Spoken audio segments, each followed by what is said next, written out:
right?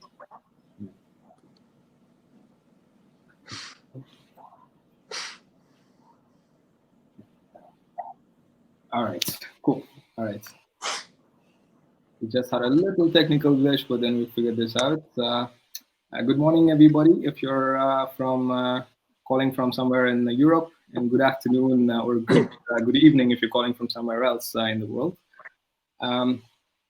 I'd like to welcome you to the very first webinar of the series, Indo-Dutch Innovation During Crisis. This is a series that is led by the Netherlands Embassy in India, along with the Consulate Generals across India, but also World Startup, Startup India, West India, CCAMP, and Techie. And we also have a couple of amazing network partners that have actually helped us gather over here. I'm going to post a link in the chat. You can also go check them out, right? And that brings us to why we're actually doing this. And we all know this is a strange time. We have not experienced anything like this before. But then there's also a lot of good happening, you know, bringing people from across the world to collaborate on things. But also it's very important for us to celebrate the little wins and the progress that we have been making in the recent times.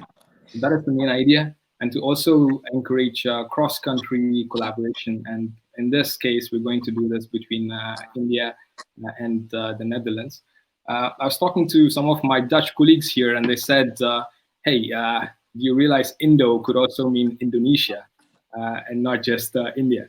And didn't know that when we actually named the event previously.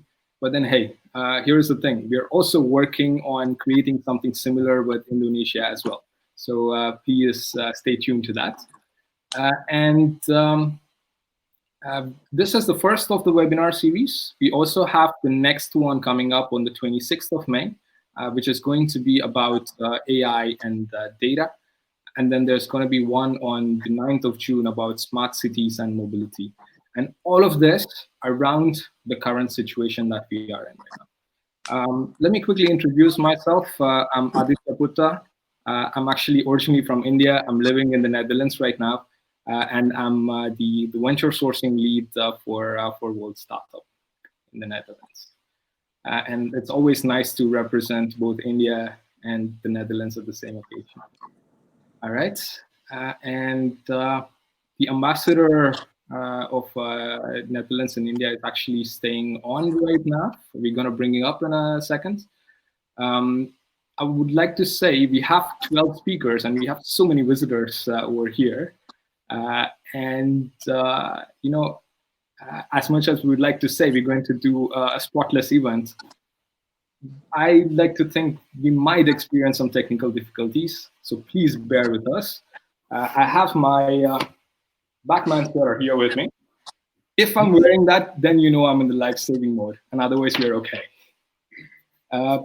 And for the ambassador and the other speakers, it might be nice for you to know a little bit about who is joining us in this event right now. We have 55% of the audience is from startups.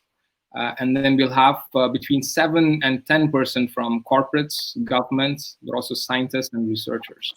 There's no surprise here. About 200 of them are from India, and about 100 of them are from the Netherlands. And we also have people joining us from US, Spain, UAE, Nigeria, Bangladesh, and the other countries. For the audience, I see you're using the chat option very well. I would like to also see where you guys are joining us from. So please, please post in the chat box where you're joining us from.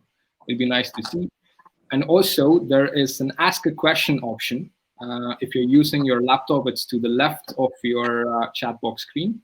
If you're calling from a phone, you will see it at the bottom of your screen. And you can also vote up the questions that you like the most.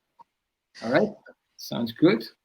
I see some people are experiencing echo. We're going to try and fix that in a second. Meanwhile, I would like to bring on Martin van der Berg, who is the Dutch ambassador to India, onto the screen. Martin, you're live right now. All right, thank you so much. It's a bit different to talk to so many people without seeing each other, but that's a normal life today. Thank you so much for having me on this webinar. I think a very, very important webinar on the Indian-Dutch collaboration on innovation. It's really a pleasure to welcome all of you. I think what was said already before, Corona turned our world completely upside down. Whether it's our personal life, our professional life, I think every dimension of our life.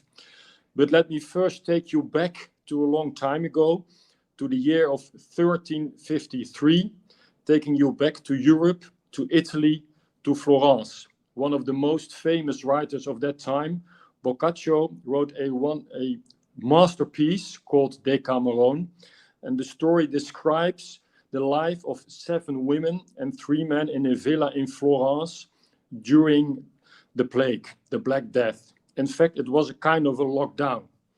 So actually, we all know that pandemics is nothing new to our society. We have seen many of them. But I think the way we fight the pandemic, we address all the challenges, but also how we can use the pandemic for positive changes is different, should be different. Many people today are asking when the world will be able to go back to the way things were in December. I'm convinced that will never happen. We will never go back to that period of December. We will go back to a kind of a normal period, but that will be different. And actually, I think it should be different. This crisis is showing us that innovations are more important than ever to fight the virus, but also to use the pandemic for positive, fundamental changes. So innovations are key. Incremental innovations, disruptive innovations, and startups can play a very, very important role. The Netherlands Embassy in Delhi and Startup India is already working closely for 2 years to guide startups from the Netherlands and India. And we need that, as well as we need collaboration between science, business, and government. We have to fast track this process of collaboration and this process of innovation, especially as the discussion is about today on Biotech and Medtech. And this webinar organized with World Startup is an important step. So I'd like to thank World Startup, but also Startup India and TechLeap and all the leaders of today. You are key players in unlocking talent within startups. And we need all the stakeholders. I think platform resilience now makes it possible to connect, to co-create, and to execute innovations. So I'm very much interested in the discussion today and hope it will be a process of fast-tracking all kinds of innovations and using this crisis for positive change in our society. Thank you so much.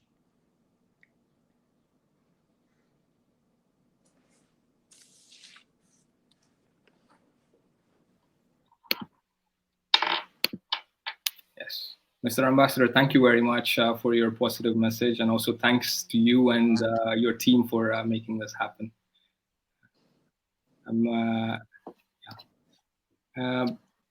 Please hold online. I'm going to bring on the next speaker right now. Mr. Ambassador, you are going to hang around in the chat for a little bit, right?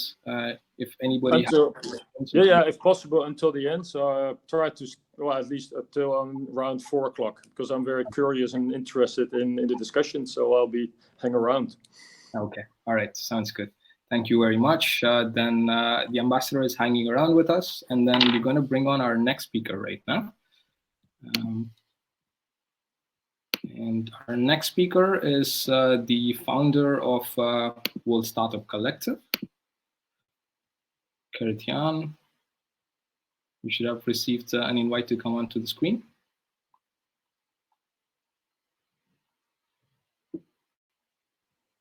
Yes, there you are. Kertian, welcome. Yes, thank you, Aditya. With our World Startup team, we have been working on something called as the Resilient Society, which is a response by a group of organizations towards the current situation we are in. And I heard from one of my teammates that we already have over 140 partners at this moment. Yes. I think it's a really nice initiative. Could you please tell us a little bit more about Resilient Society and World Startup? Yeah, sure. Yeah, it's a pleasure to be here with such also with such a huge audience. My name is Gert-Jan van 't Veen. I'm a co-founder of one of the founders and currently also CEO of World Startup. World Startup started as a typical accelerator program, but we're now shifting towards a global entrepreneurship platform, working together with startups all over the world, and also with Indian startups. So we invest with capital, with access to capital, with business network, with training, and we try to support startups all the way up to a sustainable business. And some of the examples of startups that we have helped in India are, for instance, ClickChain and also Clensta. Both are also very relevant nowadays during the COVID-19 crisis. We started Resilient Society like after a week, in the first week that we were actually in lockdown in the Netherlands, because we immediately noticed that there is a huge need to pivot for startups. So we believe that startups should always aim for revenue. So revenue is more important than investors. It's one of our beliefs. So we wanted to create a platform for our startups where they can where they can help governments, businesses, and also universities, where they can together work on new solutions that we need for a new world. Because we really believe that this is indeed, like also the ambassador already said, this is going to be a huge change for our society, for our economy. So we need this abundance of creativity and entrepreneurial spirit to create new solutions. And I'm looking very much forward to the presentations that are coming up, because, these are a couple of the projects that we've been working on with the universities in the Netherlands, and also with other organizations. And I'm looking very much forward to hearing the startups that are working on their solutions in the past weeks. Gert-Jan, could you tell us what next for Resilient Society? Yeah, for sure. Yeah, so we started in the Netherlands, and most of the partners are like I said, all the Dutch universities. But also a lot of governments and enterprises from the Netherlands. But now we're getting a lot of interest from other countries to also work on the same platform and try to create international projects. So working, for instance, together with the Ukraine, with Guatemala, with Denmark, and we hope also to set up collaborations with organizations in India to jointly work on interesting projects. And they don't necessarily have to be focused on the first response, on the health issues that we are now experiencing a lot, but can also be and will also be about mobility, about digital government, about fostering neighborhood economies, etc. All right. Thank you very much, Gert-Jan. Thanks for joining us. Thank you. We're working on the next steps with the Netherlands Embassy in India to take also the Resilient Society to India. And all the audience, this is going to be open source as well. Yes. So please feel free to reach out to us. Let's figure out a way to also get you on the platform. All right. Okay. Thanks, Gert. All right. Next up, I would like to bring on our speaker from Startup India and Invest India, Asta Grover. So 5.5 years ago is when I moved to the Netherlands. And back then there was not so much happening but meanwhile, things seem to really have blown up in different proportions. And that is largely thanks to the efforts of Startup India and Invest India. And we have Asta here joining us, who's representing us from both of these initiatives. Asta, you're welcome. It feels a little bit funny to say, but the screen is yours.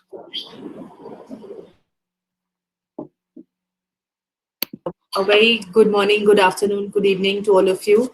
Your Excellency Martin, thank you for giving me this opportunity to be among with all of you and talk about how India per se has looked at innovations during this crisis time and how we as the nodal organization for startups is trying to bridge this gap between innovation, commercialization and crisis management.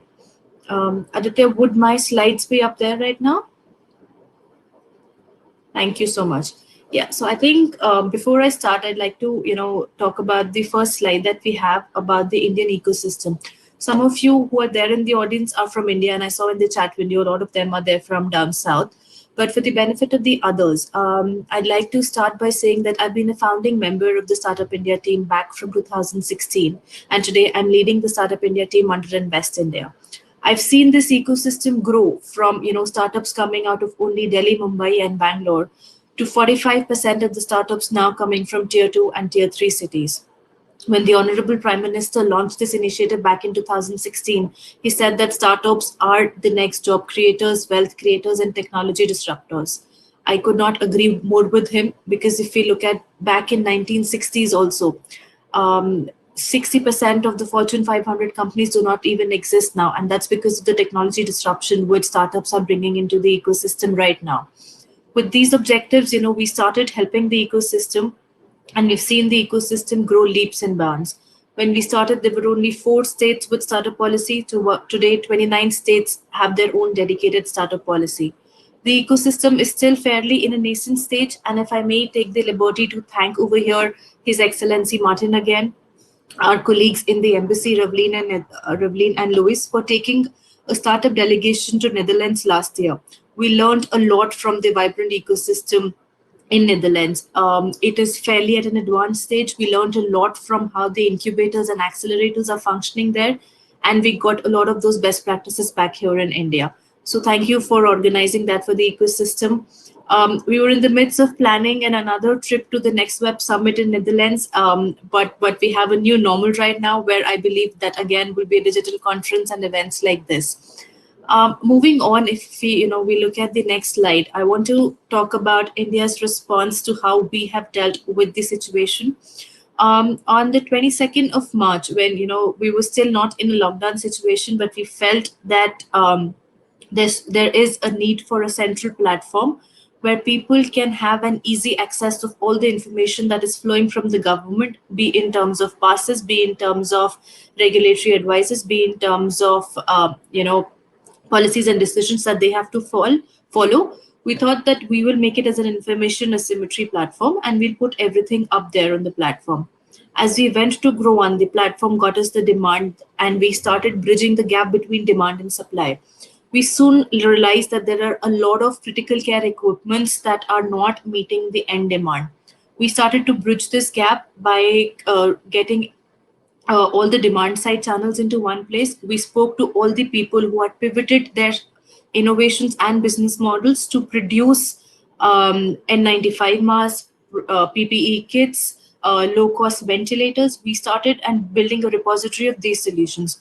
On the other hand, we spoke to the states and the hospitals to see where is the demand that could be met and how is it that we can link the gap between the two. The third challenge was in terms of logistics. We realized that while we are meeting this demand, how do we ensure that the supplies reach the end user, because the country was now in a lockdown situation and only essential goods were allowed to be moved from one part of the country to the other. So we formed a logistics group with the ministers from various relevant departments and with all the logistics leading company, so that any hurdle could, any truck that is stuck at any place could immediately report the problem through the parent company to us, and we would resolving these immediately by getting them consents from the ministry. So we did a lot and we evolved a lot through the business immunity platform created on Invest India, and basis the query and the WhatsApp active query channel that we had, we adapted and we provided the relevant content to the users. Moving on to the next slide, if we see, and if I talk about particularly about innovations and bridging the gap of startups, we did realize that it is testing times for the startup community itself.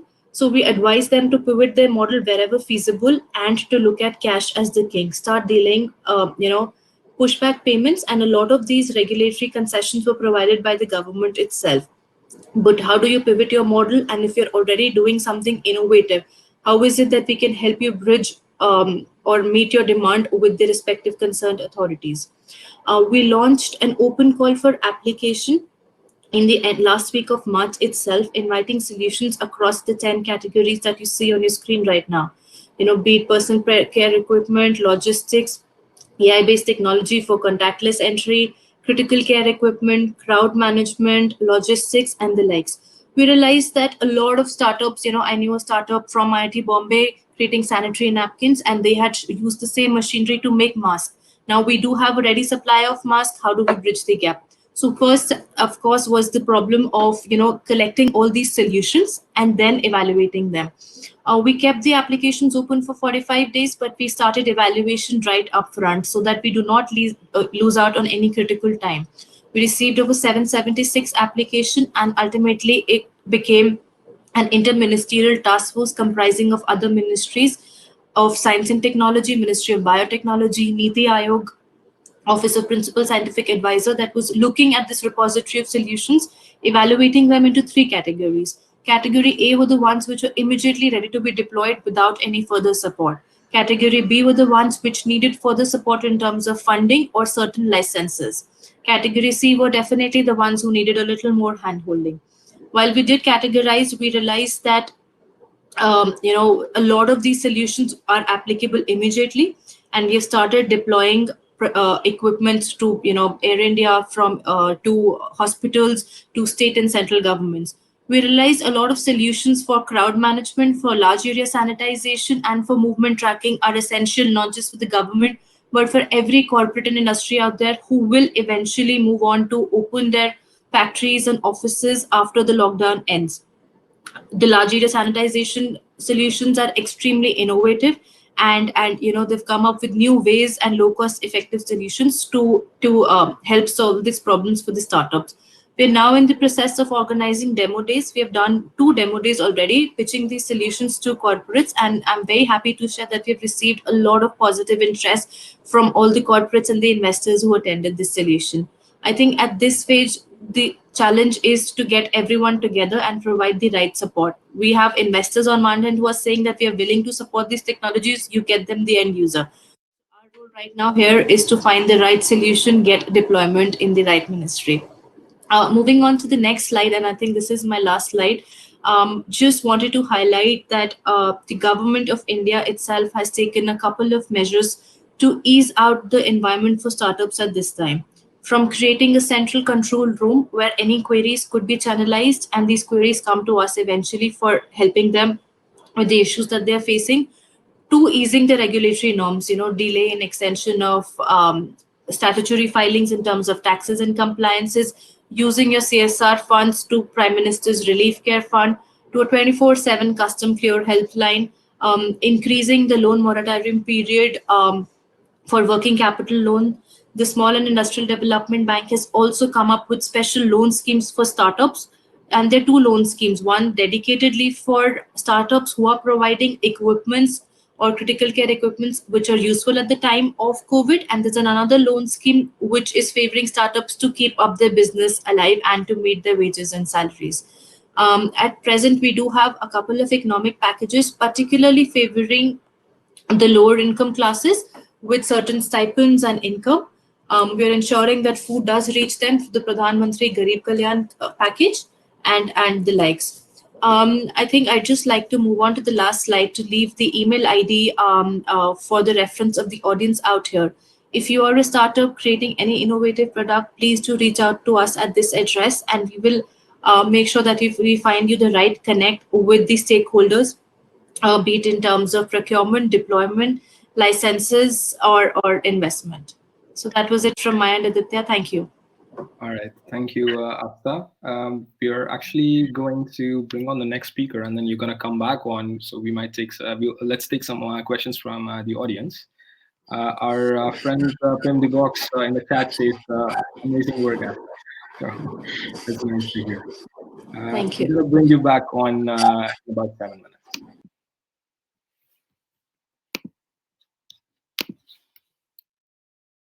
Right. Next up, I'd like to bring on Mirta Holman, who's a senior management person at TechLeap. TechLeap is an umbrella organization for most of the startup scale-up activities that happen in the Netherlands, and they also coordinate the activities of the government and also the startup support organizations in the country. Mirta, thank you for joining us. Thank you. Thank you for having me. I'm going to click through your. Well, you don't actually have slides, right? I don't have any slides. No, I thought maybe just tell a little bit what's going on in the Netherlands. That will be more useful. Yes, there you are. Thank you.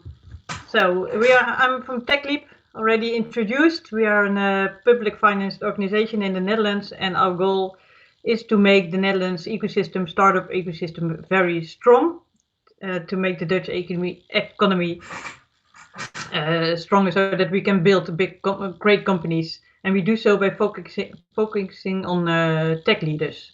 So we want to empower tech leaders to build great companies for a better world. Very important, those last words. And we do so by providing programs on 4 topics, and that's access to technology, to getting more technology to business, access to capital in all growth phases of startups and scale-ups, access to talent, as well as attracting talent from abroad, as well as broaden the Dutch talent pool, and access to markets, as well as expanding to international markets, but also in our own domestic market. And in this Corona crisis, we changed a little bit our activities, because in the Netherlands, like other countries, the startup ecosystem is hit very hard. 80% of the startups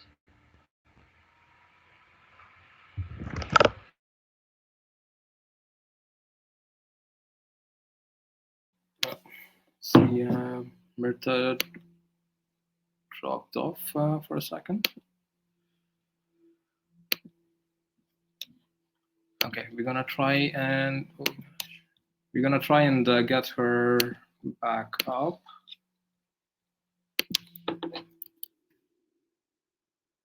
Meanwhile, I suppose I'm gonna bring Asta onto the screen as well.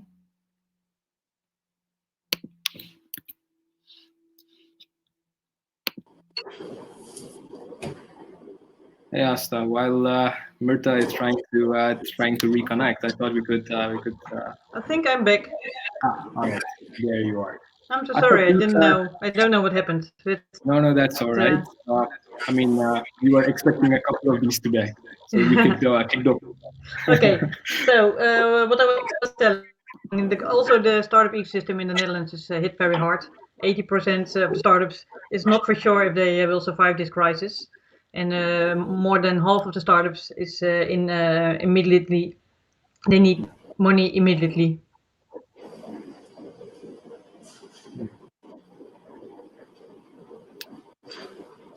Mirta, maybe you could turn off your camera. Maybe that helps.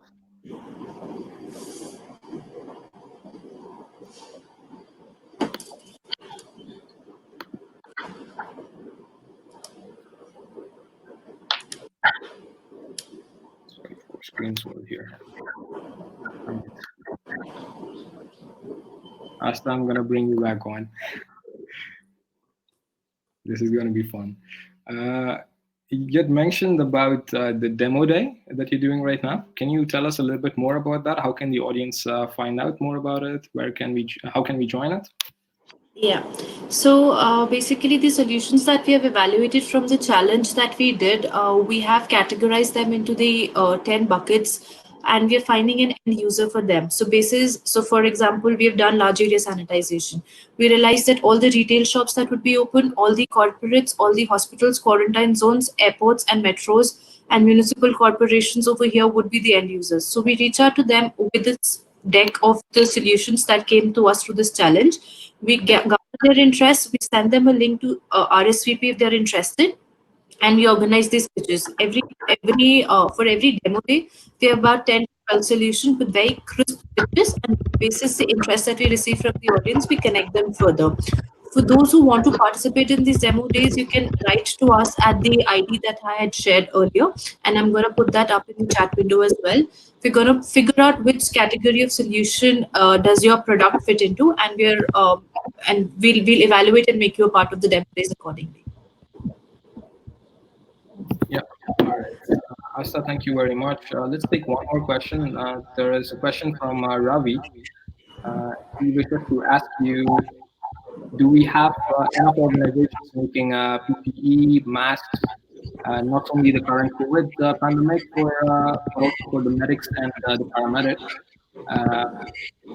and for workers in the canteens and public service officers? Yeah.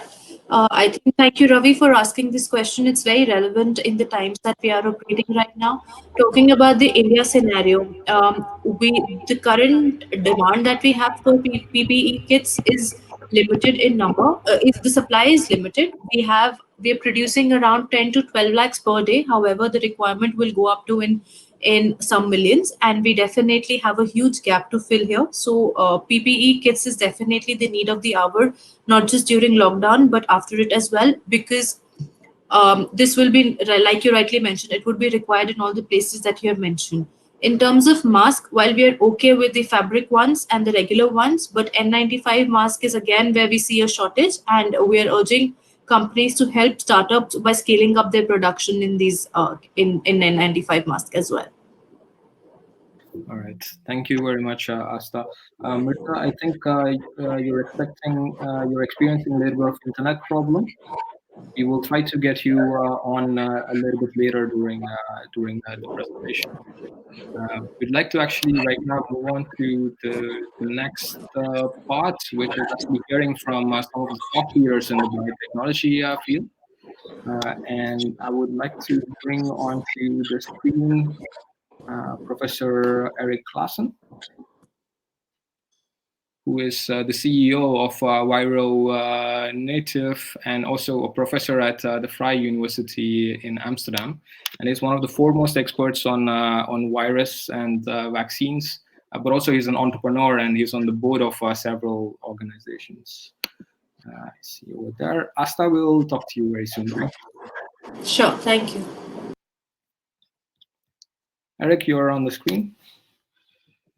Yeah. Okay, can you put the slides on? Thank you. My name is Eric Claassen. I've been working starting up virology companies since 2001. And needless to say that the companies we started in 2001 and 2002 are now fully prepared in this crisis. I can't see the slides. Can anybody see the slides, or is that? No, Eric, just give us a second. Okay. I'm also a member of Raymond James Investment Bankers. I'm their European Executive Advisor, and in that capacity, we help growing and scale-ups, IPO, both in Europe and in the US. And we do major funding rounds of over 30 million. So for the scale-ups, that's really interesting. On the next slide, you can see what we have done in the past 20 years. One of the things is we have been studying innovation barriers, meaning why is it so difficult for startups to actually get into this virology ecosystem? And on the next slide, you can see that we also studied altruistic patenting in Ebola. And we showed there that, for example, a country that you would not think of altruistic, that is the United States, we didn't even think of that, proved to be the biggest contributor in altruistic science to combat this also virological disease. Later on the next slide, we published a couple of interesting papers, I think. One is on the Nagoya Protocol, and the Nagoya Protocol is very important for all of you because that makes sure that there is equal benefit sharing among countries, so that it's impossible now under the Nagoya Protocol to go into a country, take the technology or take the genetic material from that country and then use it for commercial purposes without incorporating that country. For everybody working with genetic material like viruses or other genetic material like plants, I highly recommend to read that paper we published both in PLOS ONE and in Science. Next week, next slide, and next week, we will publish a paper on COVID-19 and blockchain to facilitate the sharing of R&D under outbreak situations. This is also very important because it's, of course, for startups, essential to be able to share R&D with large pharma companies, but it is very, very difficult to protect your own interests as a small startup. So again, we have a system with blockchain that we think can help with that, and that will be out May 15th for all of you to read. Now, the next slide is more on COVID. Of course, very important, a lot of groups are now working not just on the virus per se, but especially on those regions of the virus that are both conserved, so like they have to be in the virus for the virus to be able to multiply, and accessible for diagnostics or therapeutics or vaccines. I would like to stress this point before I say anything else, because coronaviruses is one of a large family of viruses that actually, when you make the vaccine in the wrong way, you get antibody-dependent enhancement of disease, ADE. And the ADE aspect makes it that if you make a vaccine which is not directed against the right epitope, then the receiver of the vaccine actually gets the disease faster and worse than without the vaccine. So the study of the external proteins in terms of the antibody-dependent enhancement is very important. This is why it is taking so long to get a vaccine candidate. And this is also why all vaccine candidates will have to be tested in non-human primates to make completely sure that the vaccine is not worse than the virus itself. Now, on the next slide, I've summarized what we know at the moment on diagnosis. There is a lot of issues on diagnosis, not just on false positives and false negatives, so sensitivity and specificity, but more importantly also who should be tested and what do these tests mean in terms of the correlates of protection. So that means we do not know whether a low level of antibodies will actually protect you for a next virus infection. So this means that at the moment, there is, I think, still a lot of work to be done on what the diagnosis actually means. So it's not per se the diagnosis in terms of false negatives and false positives, but more, can we correlate this to protection? This means a lot of screening with a lot of people and a lot of artificial intelligence to interpret all these data. On the next slide, I only have 6 minutes, so we'll rush through it. This slide should be by now be known to anybody. This is from The Economist, adapted, and this is just showing you that eventually most of us, up to 80% of us, will get the coronavirus before the vaccine is there. That's what we predict. And what's important now is that we mitigate the exposure and contain the people that are exposed to make sure that we do not get all these cases at once, and to make sure that the healthcare system is not overloaded.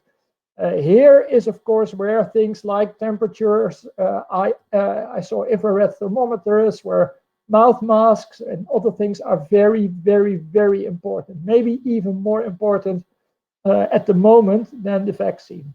On the next slide, I would like to focus on prevention in that aspect, meaning we have to make sure that we avoid these peaks, and that also means good hand hygiene. We think soap and water is the best, not necessarily alcohol-based decontaminants, as has been shown in literature. The distance we have in some countries is now 2 meters, in some it's 1.5 meters. And very important, masks to prevent others from inhaling your aerosol or your droplets where the virus is in. Special attention for fomites. Those are any object that can retain the infectious material for longer than 24 hours. As we show in the next slide, it is not clear. It's not clear how long the coronavirus can stay on specific surfaces, and that could be up to 9 days, and probably is up to 72 hours, which is really, really long in terms of the spread of the virus. For vaccines, on the next slide, I have to say, at the moment, it is not clear what the outcome will be. There are at the moment enormous amount of candidate vaccines, both DNA vaccines and classical viral vector and classical subunit vaccines. We in the Netherlands have a very good infrastructure for clinical trials, so I think that the collaboration with India should also focus around clinical trials in terms of safety and efficacy. And again, there is a huge need for non-human primate studies to make sure that these vaccines do not enhance the disease by ADE. On the next slide, we have something on treatment, and I can probably rest my case in telling you that at the moment, worldwide, over 170 clinical trials are actually being started on antivirals and immunoglobulins. Now, immunoglobulins is clear. A lot of studies now focus on using blood serum from exposed and cured patients into disease patients. These results will give a lot of direction on where we want to go with antibody treatment. The antivirals, that's all studies with known antivirals where the safety profile is already known from other viruses, and where we are only looking worldwide in which antivirals actually attack the coronavirus without inducing a rapid resistance. And on my next slide, I would like to point out that a lot of people think a vaccine is around the corner. Let me help you with that. It is not. We predict, and my work was quoted yesterday in the Wall Street Journal, we predict that this will take at least another 18 months before we have a safe and working vaccine. So this means that all the other technologies, including mouth masks, including personal hygiene, including thermometers, including containment strategies, will be very, very important. And my last slides, and then I have to wrap up in terms of time, is of course that, is this new? No, it's not. I'm happy to say, again, we were prepared. We started our companies in 2001 and 2002. They are fully prepared. They're in the middle of the hustle and bustle at the moment. But it's not too late. I think, as with Pandora's box, the moment the box opens, it's never too late to get everything out, back into the box again. And I hope all of you can learn from this, and all of you have as much success as we had in being prepared maybe not for SARS-2, but then at least for SARS-3 and SARS-4, because make no mistake about it, they will also come. That was my story. Thank you. Yeah. Thank you very much, Eric. So you basically asked us not to book summer holidays. I'm sure also that will be a big disappointment. No summer holidays this year. Yeah. Okay. Eric, we have some questions for you, actually a lot of questions for you, but we're going to hear out the other two speakers, experts on this topic, and we will bring you on the screen together to answer the questions. All right. Thank you. All right. Next up, I'd like to bring on to the screen Taslim from CCAMP. All right, and while we're bringing Taslim onto the screen, yeah, we're experiencing some trouble with Mirta from TechLeap. I would like to post some links that could be really useful. Mirta already shared a link from the government about some measures right now. But also TechLeap has launched an impact report. I will share that link too. And finally, it has an overview of the companies in different backgrounds that are really contributing and stepping up their game right now. So it has a really good overview. I'm sharing all those links with you here in the chat. All right, next up, Taslim, we have quite a few network partners from India. Including Crescent Ventures, IndiGram, T-Hub, and so on. I was visiting all of their websites, and I could see a picture of you on almost every website over there. So you've been going around, well, not in the past couple of weeks, of course, but you're a popular man, I see. Hi, thank you, Jeff.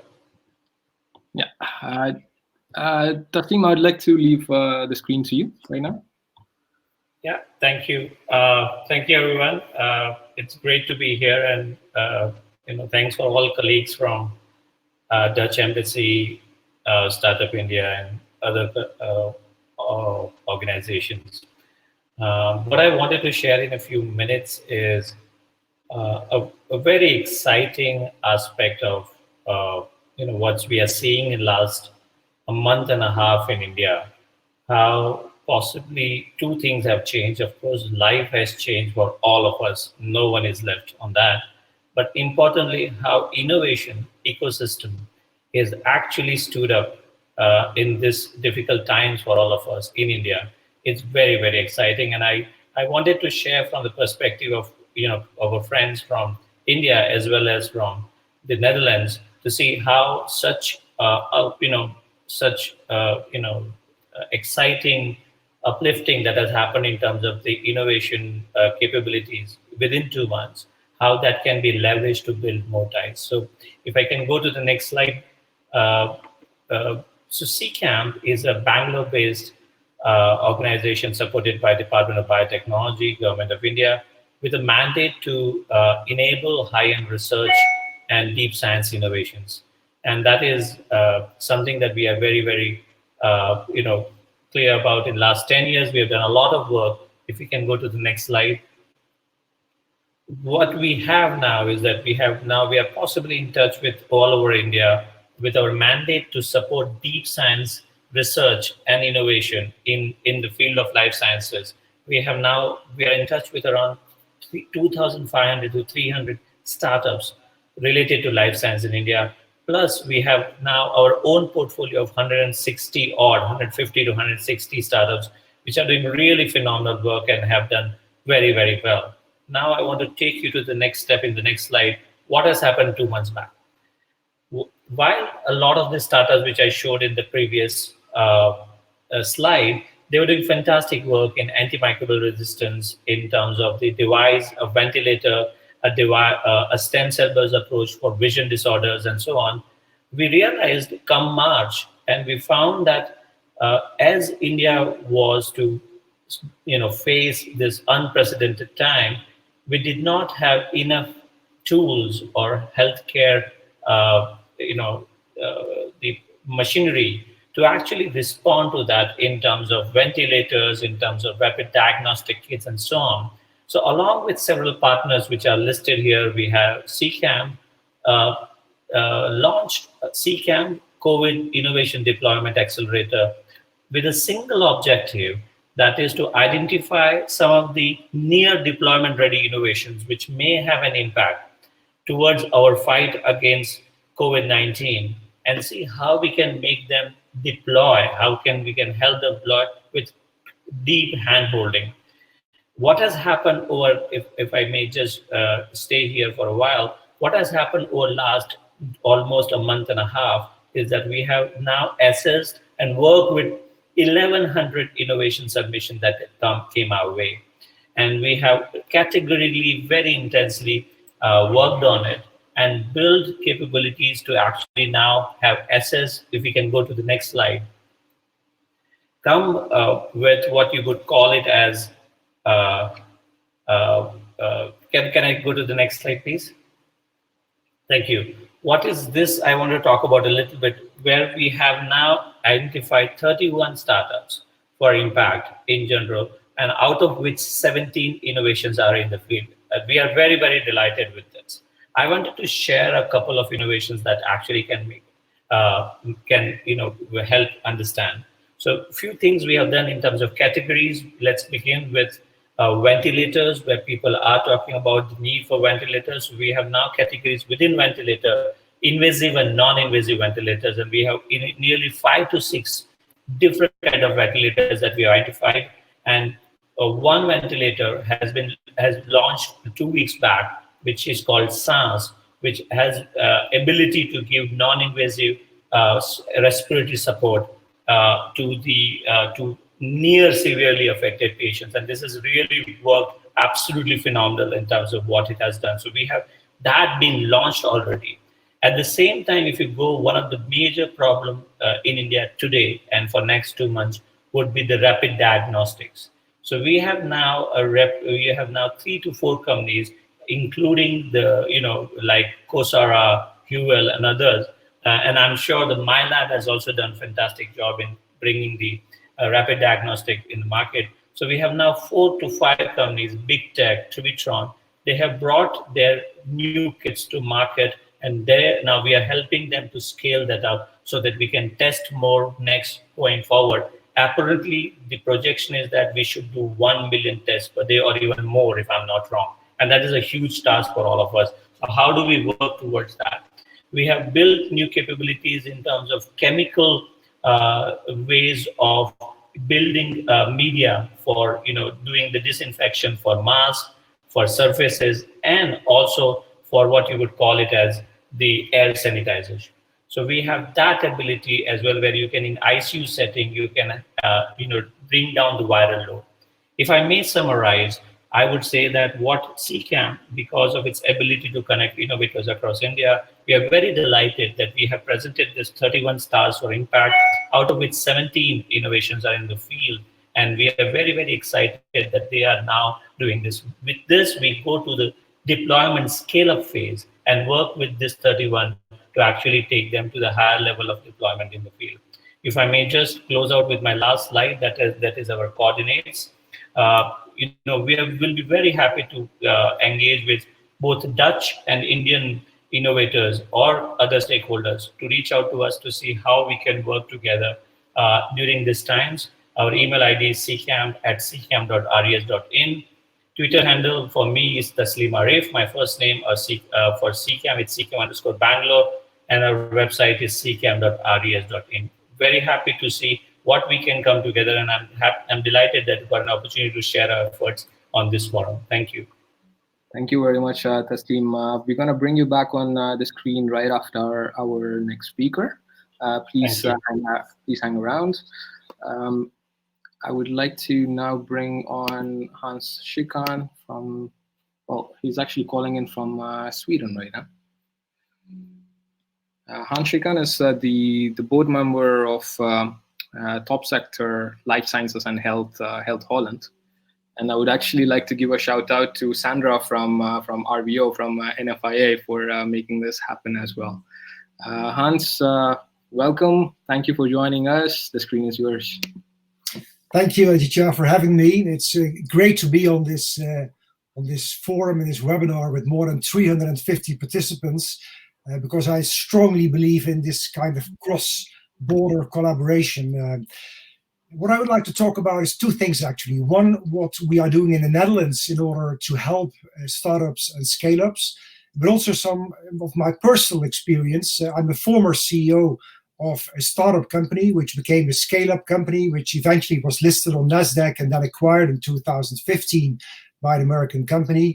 Right now, I'm helping many other companies, small startup companies, biotech companies, to prevent making the mistakes we once made, or at least to be aware of them. So, but one of my roles is also in the top sector, life sciences and health, also called Health Holland. And if I can have the next slide, I just would like to show you what we are doing in Health Holland in a normal situation, which is really to stimulate collaboration. The usual way that science is coming to patients, to citizens, is it comes from knowledge institutes, from universities. It then goes to companies, small and medium-sized enterprises, scale-ups, startups.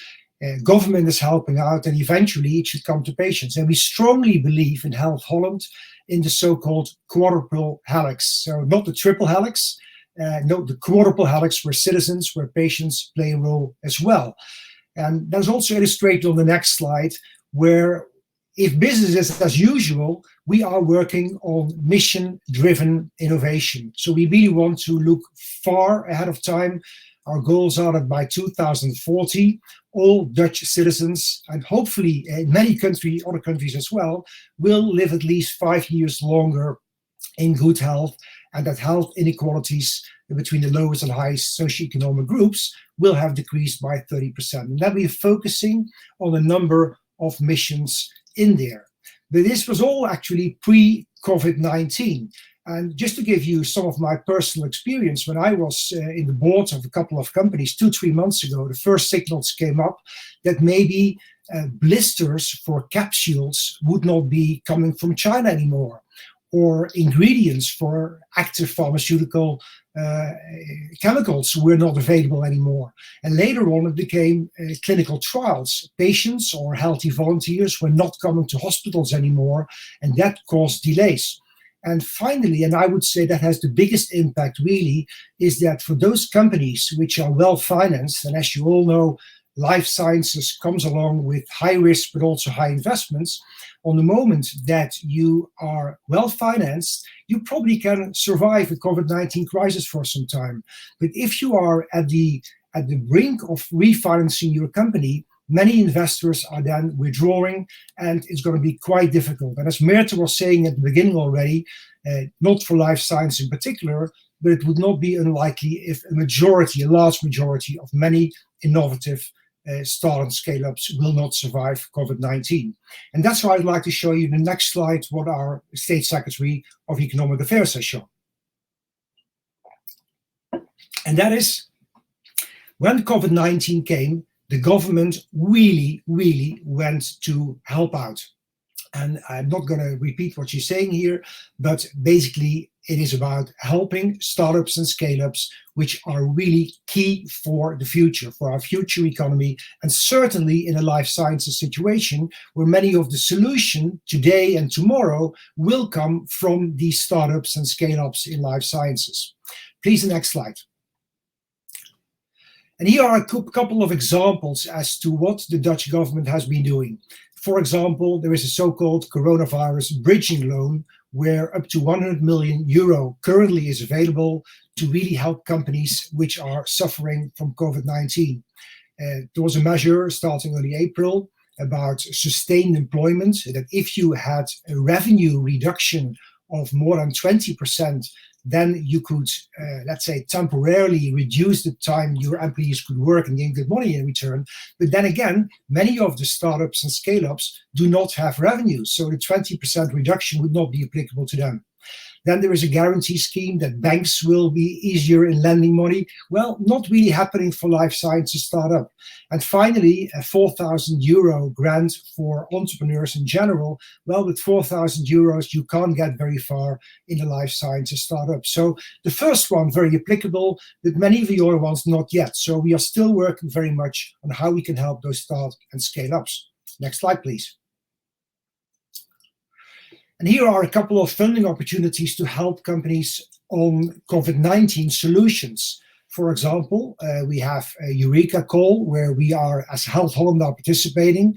We have a public-private partnership call called COVID-19, up to 10 million, where indeed we are helping public-private partnerships, so companies working together with knowledge institutes to be able to get money there as well. And a couple of projects already went into execution there. And on my last slide, or one of my last slides, I'd like to show a few examples. Now, Janssen Pharmaceuticals is not a startup anymore. Maybe they started like that 100 years ago. But Leiden University and Janssen are working on making, hopefully, one of the very first applicable vaccines. And as Eric was saying, that will still take some time, but it's really inspiring to see how Janssen and the University of Leiden are working together there. For example, Erasmus Medical Center is working together with Utrecht University and an Israeli company to make innovative antibodies, also financed in part by the top sector Life Science and Health, Health Holland. There are a couple of Dutch biochip companies working on COVID-19 tests. And then there's also an article by Radboud on a hypothesis which other pathways may work in helping COVID-19 patients to stay out of intensive care. And finally, all the data, all the projects ongoing are going to be collected or are being collected in a research data support program. And these are just a few examples. And if you would Google or on these examples, then you will be able to find them and see what might be applicable for India as well, hopefully. Next slide, please. Next slide, please. Yes, and just, I mean, I am, part of my role is working at Health Holland or in that board. We really want to collaborate. We really want to attract novel companies, innovative companies to come to the Netherlands once they have reached that stage. And here are a few key figures of the Netherlands. Number one in global competitiveness, really within 120-mile radius, the most concentrated life sciences cluster in the world. More than 500 public-private partnerships. So if you are considering, once that you have grown up as a company, to come to Europe, do consider the Netherlands in that case. And on my final slide, you'll see some contact details there as well, where you can get more information on the Netherlands, on what Health Holland is doing, or what the Dutch government is doing.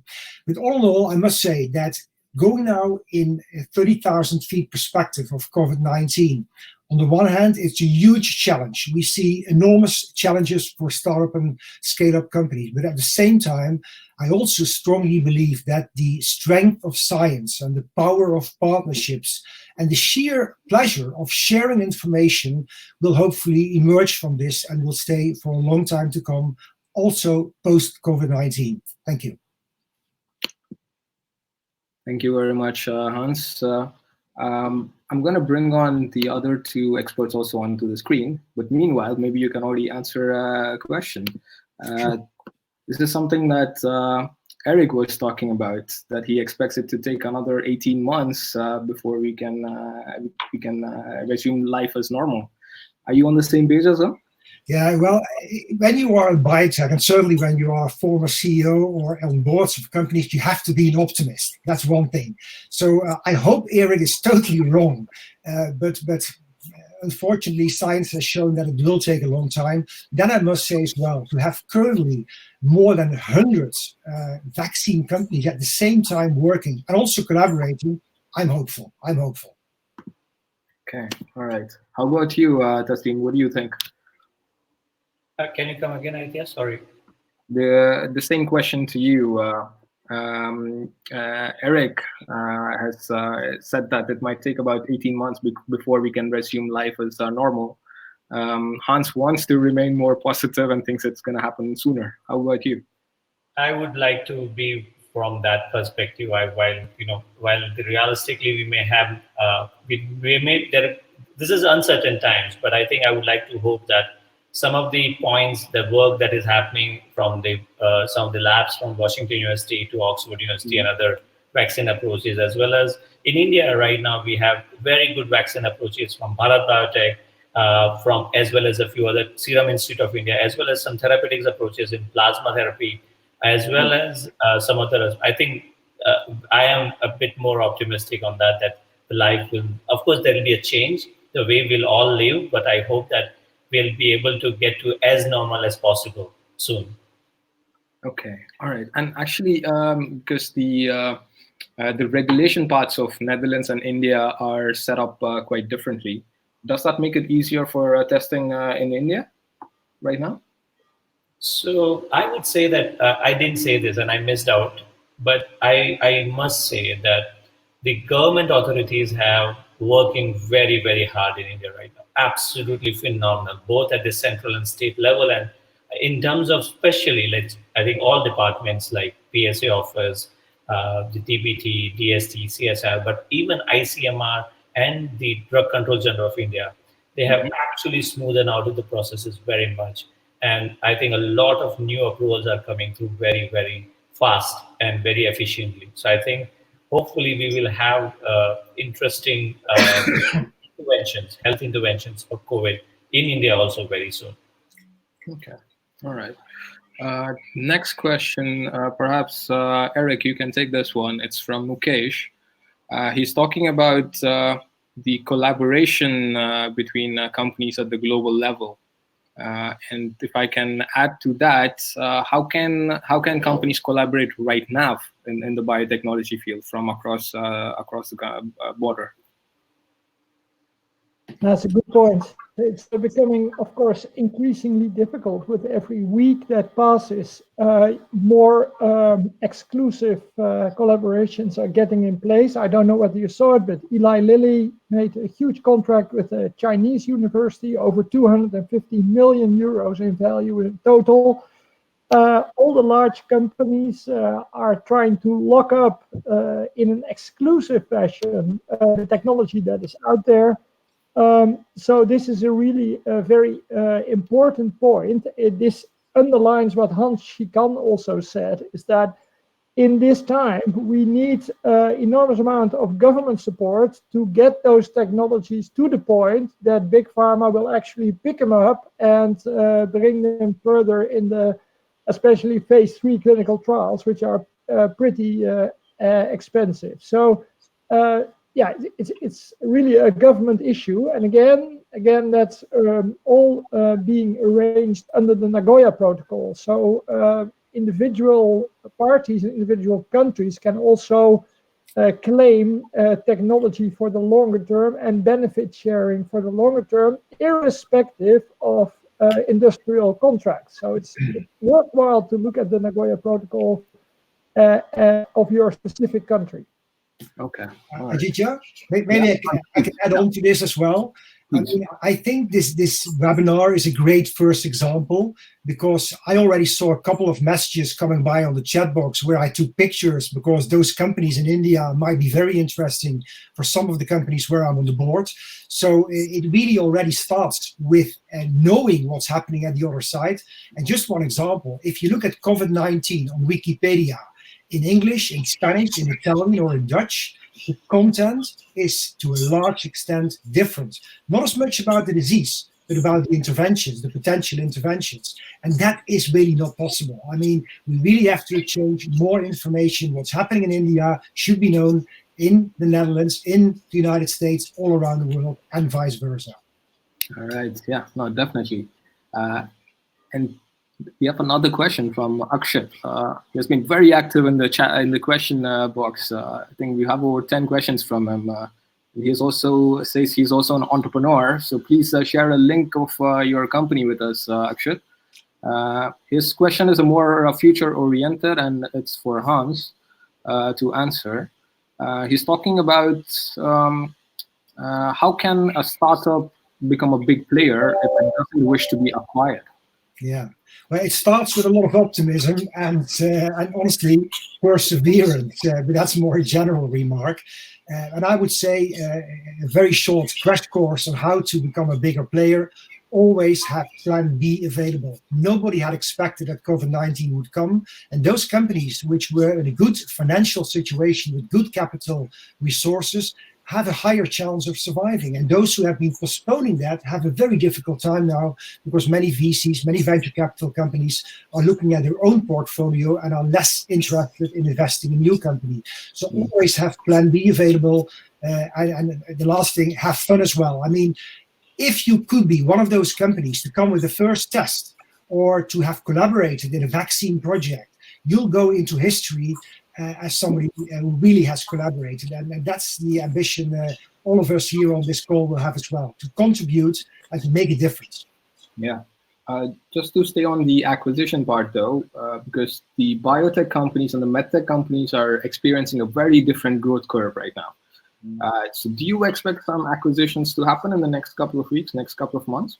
Yeah, absolutely, yes. I think there are many, how should I say it, buyers out there who will look certainly at public companies at a lower valuation right now to step in. Having said that, if you look at the last 3 months, the biotech index actually has almost grown to the pre-COVID-19 times again. There are still a few laggards there, but yes, there will be acquisitions. There will be perhaps indeed acquisitions which people won't like even.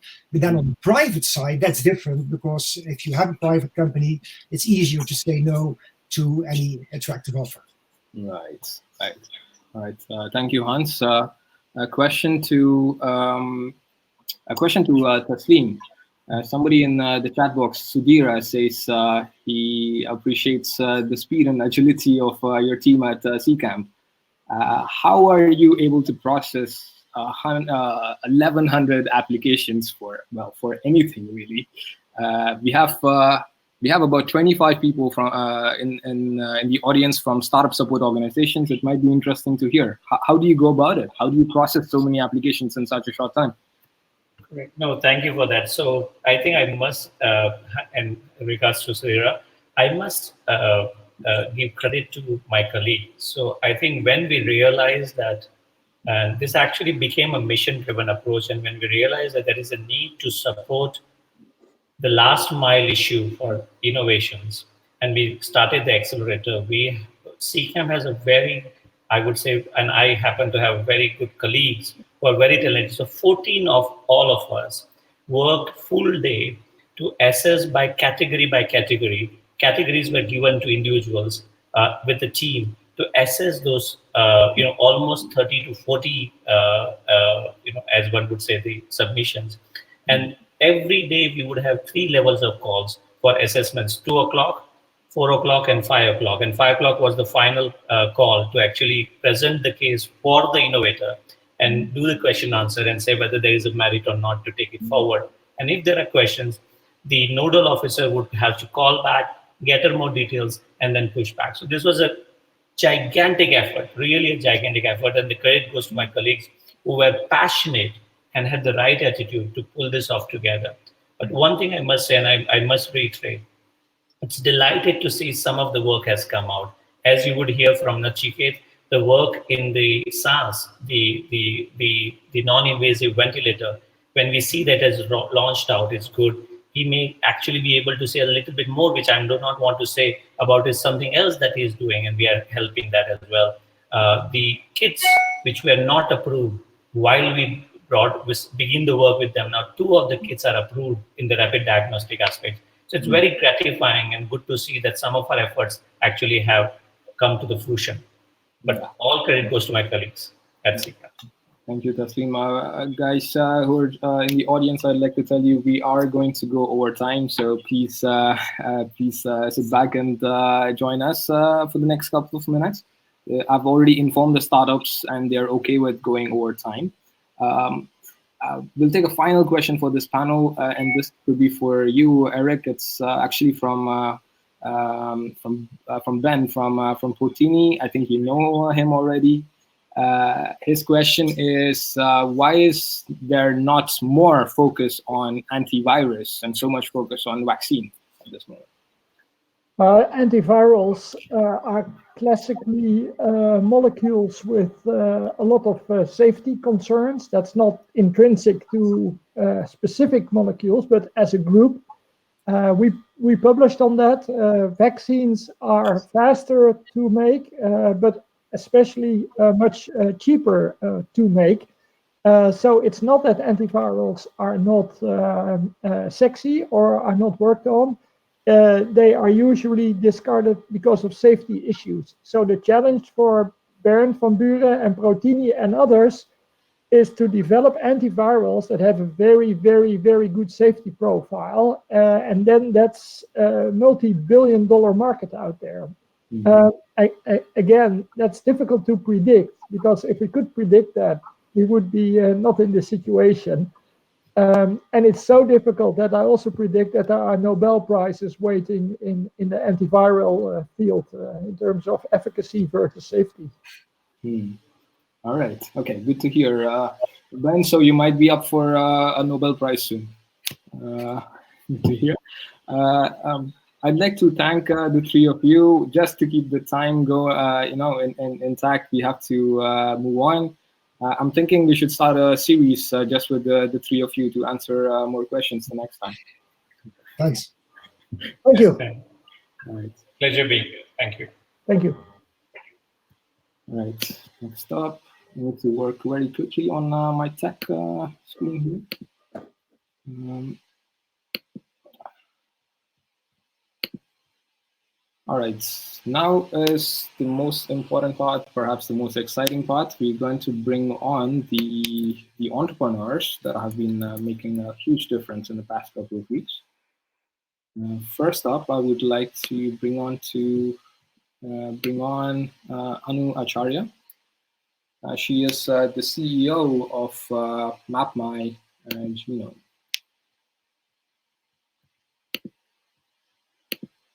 Anu, can you accept my invite to come onto the screen?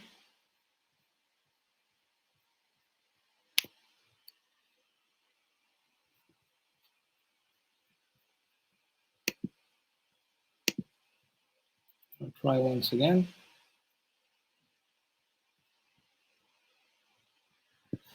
Oh, I see what is happening. You're logged in through two different accounts.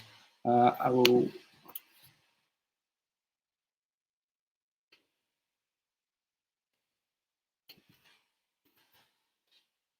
Just give me a second here.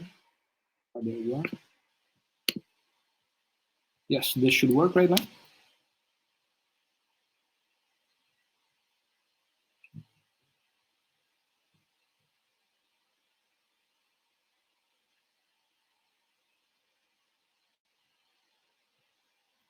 Yes. All right. And welcome. Thanks for joining us. I will leave it up to you right now. Okay. Thank you so much, Aditya. And it's a pleasure. It's great to listen to everybody's talks. I'm Manu Acharya. I'm the CEO of MapMy Genome, which is a genomics company. But I thought maybe it would be helpful if I could just give a little background, because there is a little bit of a Dutch connection in my slides as well. So I started off about 20 years ago. Maybe I can get the next slide. The next one. Yeah, so I started off in the field of genomics about 20 years ago with a company called Ossimum Bio. And one of the real differentiators that we ended up creating a fairly large company, and one of the ways that we did it was actually through a lot of acquisitions that we did in Europe and in the US. And one of the companies that we had acquired was a Dutch company called Isogen Life Sciences, where we were able to manufacture a lot of the oligonucleotides. Prior to that, we had acquired a German company and then a US company. So we became one of the large genomic services companies. But over the last 7 years, one of the areas that I felt was missing, especially with the fact that while Indians create a very large population, we were nowhere close to the number of publications or the number of data points that were collected for the Indian population. So about 7 years ago, I started a company called MapMy Genome.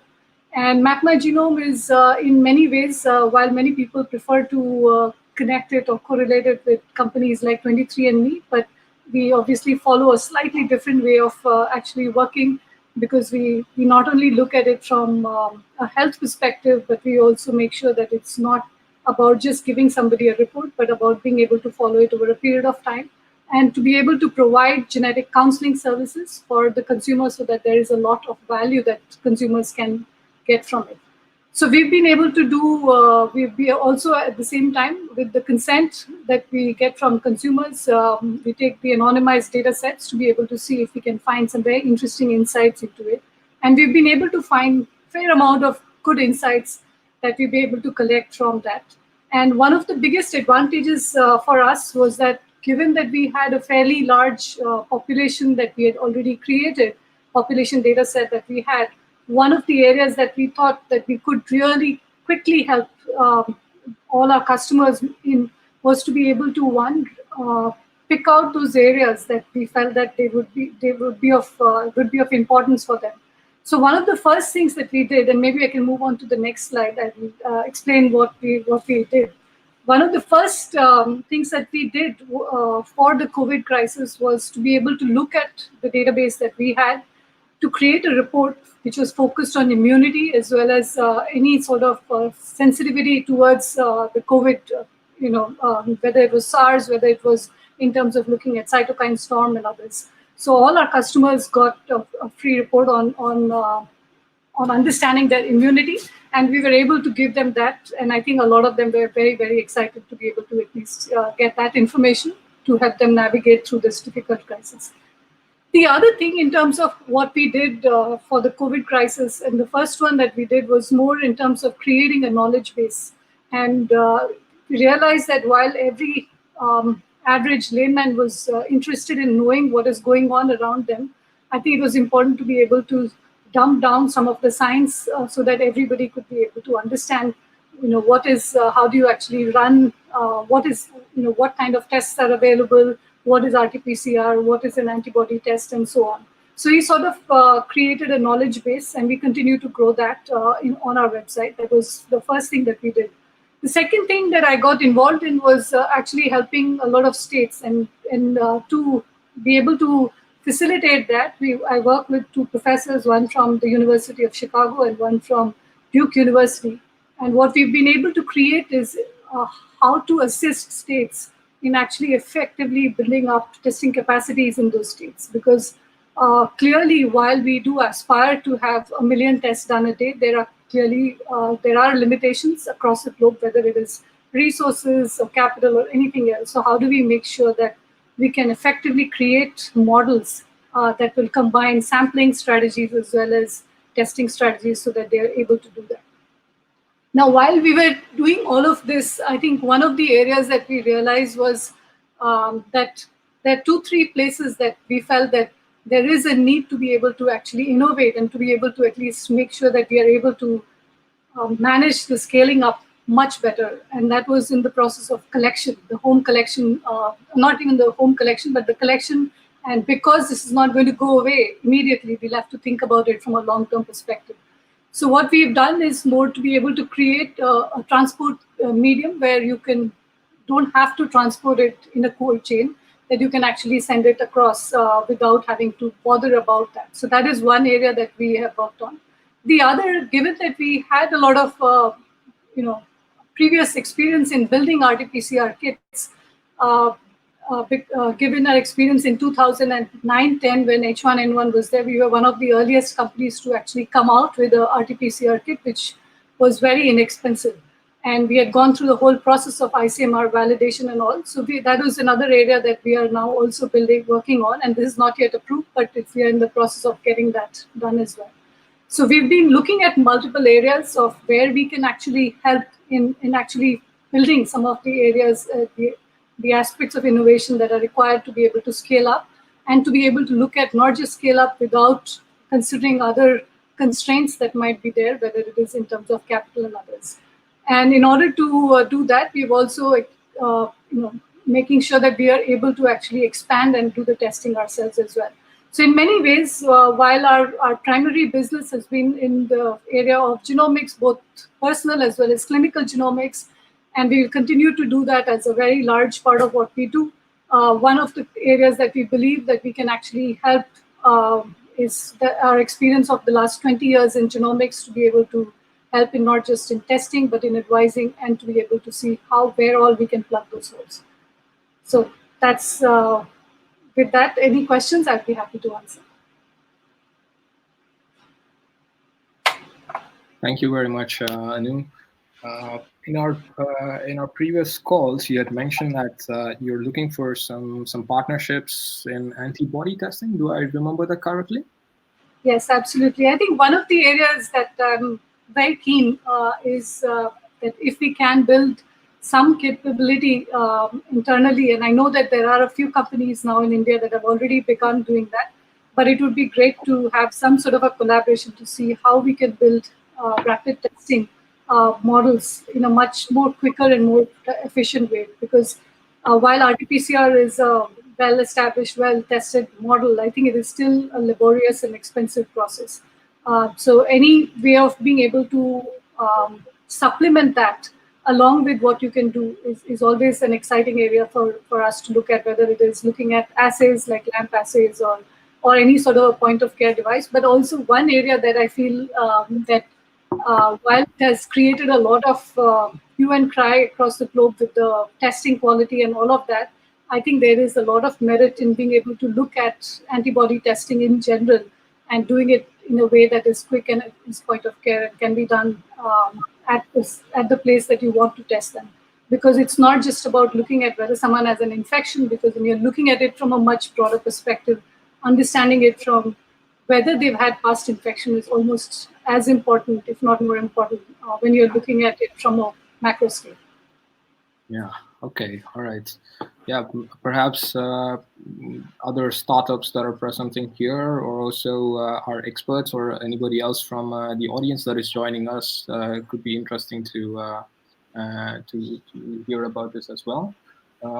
So we have the contact information of Anu over here on the screen right now. So if this is something that you guys should talk about, please get in touch with Anu right away. All right, Anu, would you like to add anything else before you leave us right now? No, I think there is, for all the life sciences companies, I think while it is definitely has slowed down a lot of regular business, I think there is huge opportunity in looking at how do we actually, in many cases, when we say that you are in a box, I think it is a time when you are in a box that you can start thinking outside of it, because you've been so constrained. And I think it is the best time for all of us to look at our experiences, our expertise, and also to be able to look at it in ways that we haven't looked at in the past. And I think that is where we are seeing that there has been a lot of collaboration, between government, between academia, and also startups and large companies. And I think that healthy collaboration is what we are seeing. We will see that it's going to take the world to a very different level of innovation. And I hope that, while I hope that we quickly get a vaccine and move on, I think that part of collaboration and innovation is that spirit, which I hope that we'll be able to continue at least for a period of time. Yeah, we hope so too. Okay, thank you very much, Anu, for joining us. I think we have some more questions for you in the chat box. Please have a look at them. And sure. I also would like to ask the same of the other speakers as well. If you're already done, especially, please go to the Ask a Question option and answer the questions. And next up, I would like to bring onto the screen Nitesh Janger.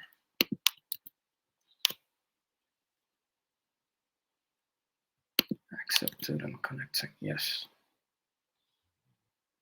All right. Nitesh is also joining us from India, and they're working on some very economical devices on ventilation, but they also do other things. Nitesh, are you able to hear us and see us? Yeah, I can hear you, and such an amazing discussion. It's a pleasure to be here and listen to great guys over here. I'll share my screen, or you? I will put on your screens for you. There you are. Perfect. Hi all. This is Nitesh here from Koyo Labs. We're a Bangalore-based medical device company focused specifically in the field of critical care. Can you move to the next slide? Yeah. So we started Koyo Labs around 5 years ago when me and my business partner Nachiket, when we were spending time in hospital to understand what are the most unmet critical care needs they were having. So instead of going and asking doctors that what problem should I solve as an engineer, we spent day in day out with them, saw them treating patients, saw them that facing challenges, and then we compiled all the problems and then selected two of the problems to solve and ultimately create solutions out of them. One of those problems which we came across was a problem of preventing a deadly infection called ventilator-associated pneumonia.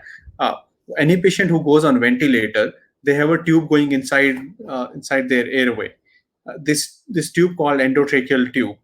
This tube disables the functions of esophagus. So the patients who are on ventilator, they cannot swallow anymore.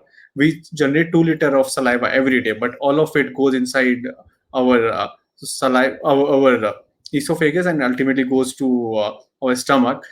Even a drop of it tries to enter inside our trachea, we cough it out. The patients who are on a ventilator, they cannot do. The secretions of the saliva is a place where a lot of bacterial and viral growth happens. And if this saliva reaches to the lungs, it will infect them and create a deadly infection. It's called ventilator-associated pneumonia. It's not just a problem in India. Through our research, we found it's a problem across the globe. The current solution to this problem is that a nurse or a doctor take a tube and try to remove the saliva and secretions manually. But as you can see, it's a complex anatomy, and reaching to these places where the most amount of saliva get pooled is really difficult for someone to do manually. Currently, it's a really blind procedures. Caregivers don't know what to from where they are removing, how much they are removing, and then it based a lot on the availability of skilled nurses. As you are seeing that there's a huge shortage of critical care nurses across the globe, and specifically while looking at these current scenarios like COVID, the big challenge, and as WHO also said, that the process of removing the saliva, or we call it open suctioning, is right now one of the most dangerous process, because it leads to the aerosolization of saliva or secretion and contaminated the whole environment, and put both patients and caregiver at higher risk of getting infected more. So now it's really a double-edged sword for caregivers, because if they don't remove the saliva and secretions, they are going to get infected, or if they don't remove, patients are going to get this deadly pneumonia, and the care going to get compromised. But if they remove it, they are in really high danger of getting infected by themselves. So next slide. Yeah. To solve this problem, we had developed this product. We call it WebCare. It took us around 5 years to develop this. It's world's only intelligent secretions and oral hygiene management system, which senses and removes saliva and secretions from multiple locations of airway, from oral cavity, oropharyngeal, which is back of our neck, and then subglottic area, which is area below the vocal cords. Make sure none of these infected fluid reaches to the lungs and infect them. This machine also does automatic oral hygiene management by pushing antibacterial or antiviral fluid inside the patient's mouth. It cleanses the whole oral cavity and takes the infected fluid out. And this machine does everything automatically without any human interventions. So now doctors and nurses, they don't need to go in closer to the patient's oral cavity and get into a risk of getting infected. This product is already US FDA approved. We already got the European CE done. We have got a 30-patient clinical trial, and not even a single patient got the ventilator-associated pneumonia, or there were no instances of any injury. And till now, this product has been used on over 150 patients, and it's already been installed in COVID ICUs in India. And recently, we have sent these devices to top COVID ICUs in the US, like Massachusetts General Hospital or California Government Hospital for the COVID patient. Next slide. Another product which Taslim also mentioned, we call it SaaS Pro. So from last 5 years, we were working on a problem of providing breathing support to premature babies in low resource settings. And we have developed a product we call it SaaS, which was world's only neonatal CPAP machine, which can work without electricity, which can work without any supporting infrastructure, and which can can be used in hospital as well as in any kind of transport mode. During when COVID started coming up, so we saw a big race of everybody talking about ventilators. The data from China came that most hypoxic patient, the most safest thing to do in COVID is to put them on ventilator, especially invasive ventilation. Initial data from Italy also indicated similar thing. But then slowly when when more research came, it said no, you should not put patients on ventilator till that time they really require it. So we found that 20% of the COVID patients require breathing support, and 50% of these patients can be managed just with high flow nasal oxygen or with the CPAP, which are very simple device as against the complex ventilators. So we upgraded our existing CPAP machine to adult CPAP machine, and we developed this new ventilation system. We call it SaaS Pro, which is world's only ventilator system with a helmet interface.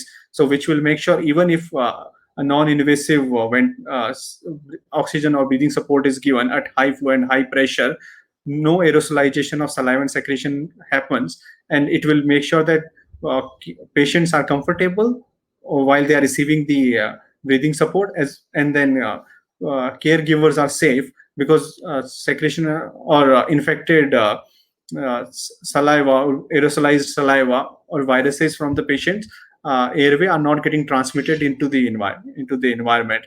This is very simple to use device. We design it to be used in low resource setting, does not require existing infrastructure, has its own inbuilt gas generator, and as I told you, it has three main features that it requires. Works in any situation, transport or in hospital, require less skill, and it's half of the cost of any other existing ICU-based CPAP machine, which can do blending and then provide pressurized air. So these are the two solutions which are already been installed and already saving lives from our channel of Koyo Labs. Our goal is from Koyo Labs is to make sure that we can prevent any deaths which is preventable. So that's our motto, and we are developing more and more technological solutions along with doctors to achieve this. Thank you. I'm happy to answer any questions. Thank you very much, Nitesh. First of all, well done to you and your team for making such a difference right now. I think it's also interesting to see we have another speaker later on who's going to also speak about ventilators in the Netherlands. It might be interesting to exchange some notes there. We have a question from Akshat, and he's talking about, he first of all says, I love your innovation, which is saving lives of several newborns.